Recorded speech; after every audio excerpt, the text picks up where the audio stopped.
Welcome back to the channel, and in today's video we're going over tons of new VR games for the month of September. But before we get going, please do me a favour, take a second to leave a like and get subscribed for more VR content. Now I need to quickly highlight that once again Sony have shown a release date for Aces of Thunder, which is now stated as October the 28th, which should obviously be the same for the PCVR release. Now I wouldn't take this date as legit until the developers announce the date on their official channels. Now as we get into this month's releases, remember to let me and others know what you're looking forward to most down in the comments.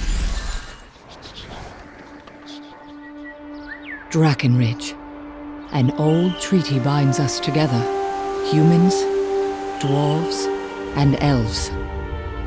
We protected the realm. Now, shadows are gathering again. The Mage Order must investigate. Dark forces are rising. Hunt them down.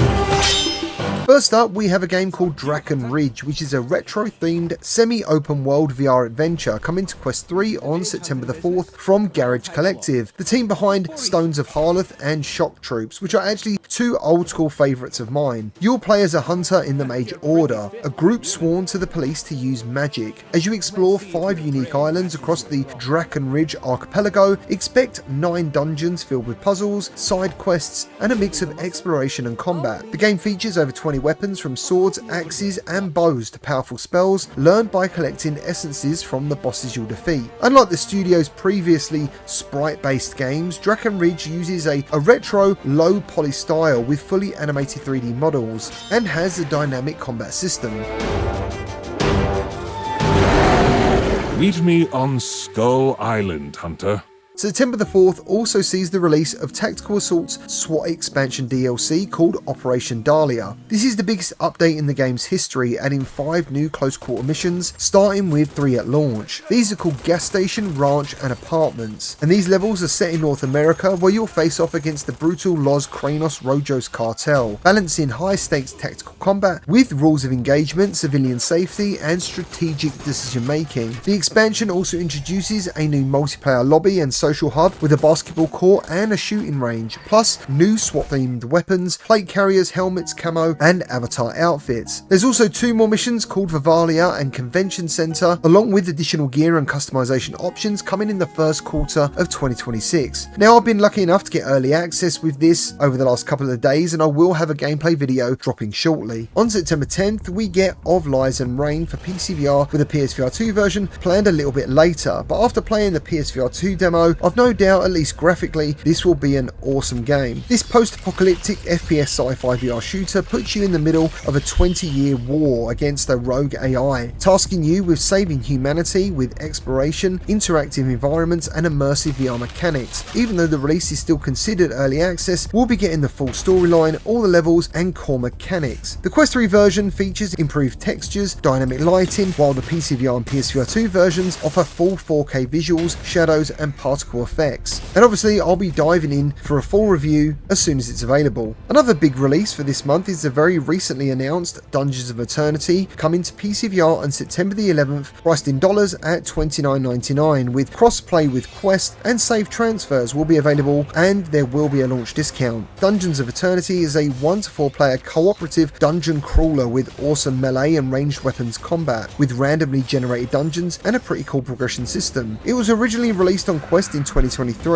and is regarded as one of the best games on the system, and it soon got a fantastic Quest 3 enhancement, but the PCVR release takes everything a step further with real-time lighting, soft shadows, volumetric effects and ambient occlusion. The launch coincides with the Mythic Promotion update, adding in-game features like character promotion and powerful mythic weapons, revamped multi-stage bosses, hazard dungeons, new dungeon chambers, vendors and cosmetic options. Plus, if you are a VR creator, it will have live support, so creators can make some really cool gameplay, including first and third person cameras and also a selfie mode. Also on September the 4th we have Neolithic Dawn, and it's coming to PCVR and it's already available on Quest in early access. Neolithic Dawn drops players into the harsh world of the Neolithic era. You'll need to forage, hunt, craft and survive as humanity shifts from hunter-gatherers to early settlers. The standout feature is the unique permadeath system, because if you die the world jumps forward at least 20 20 years, and you respawn as your own descendant. Progress therefore carries over, but the world evolves with each generation. Gameplay is very physics driven, including crafting, climbing, cooking, hunting, and even taming wild animals like wolves and mammoths. While it's still in early access, and I do think it looks a little bit rough, it does sound pretty ambitious. Next up, we have Slapfighter VR coming September 4th to the Quest. It's set in an underground fight club, where you'll have to slap your opponents with precision,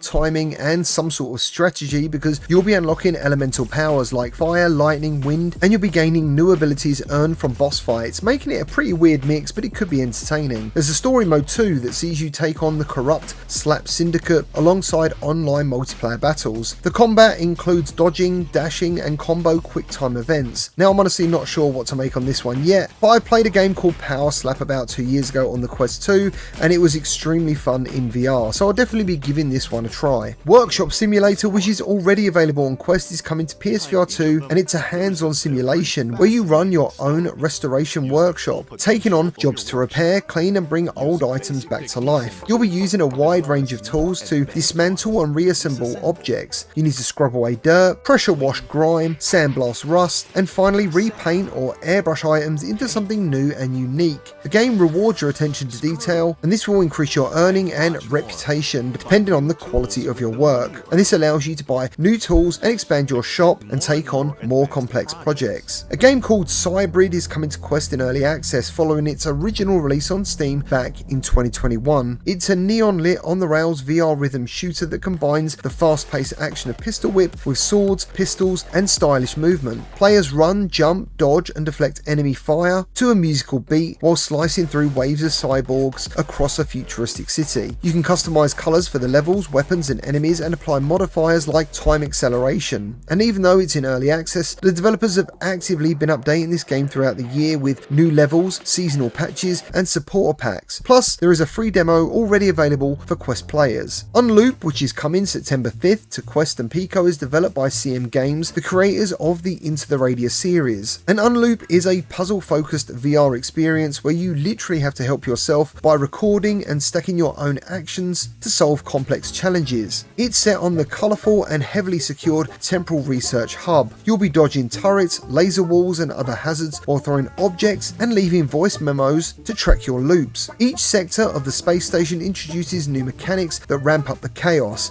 and if something goes wrong, you can simply delete or rewrite your loops to try again, making trial and error a central part of the gameplay. And it's also coming to PCVR later in the year. On September the 18th, we get a game called ZIX in early access for PCVR and Quest 3, and it's a co-op VR roguelike. You play as a destructive acolyte, invading 3 procedurally generated realms to feed a mysterious force. Each run offers different paths, and you'll be harvesting ingredients to craft new abilities at your hub's cauldron. The combat is largely gesture-based controls that sees you vault walls, parry, deflect bullets, hurl bombs, and more. The game supports solo and cross-platform multiplayer, and early access will focus on refining the balance and expanding world recipes, and also integrating community feedback. There'll also be regular updates promising new ingredients, augments, bosses, and narrative content. And finally, from the developers of the legendary Windland series comes Titan Isles, which is releasing September the 25th on Quest and PCVR, with the PSVR2 version planned for some time in the future. And after doing some playtesting with the team earlier this year, I think this could well be Cytec's best game yet. It's a single player and co-op action adventure with up to 3 players, and it sees you take on colossal titans across the shattered world of Tosca. Players can choose from 4 exosuits called Storm, Hunter, Goliath, and Blink, and they each offer unique weapons, upgrade paths, and traversal abilities. It features dynamic combat, high-flying movement, and strategic boss fights that require teamwork. Before each boss encounter, you have to explore and fight your way through vibrant, procedurally generated biomes, from lush forests to desolate ruins, while facing challenging encounters and epic titans. Well, that's all I've got for you today. Thank you ever so much for watching, and while you're here, check out this video featuring 28 new upcoming VR games for 2025.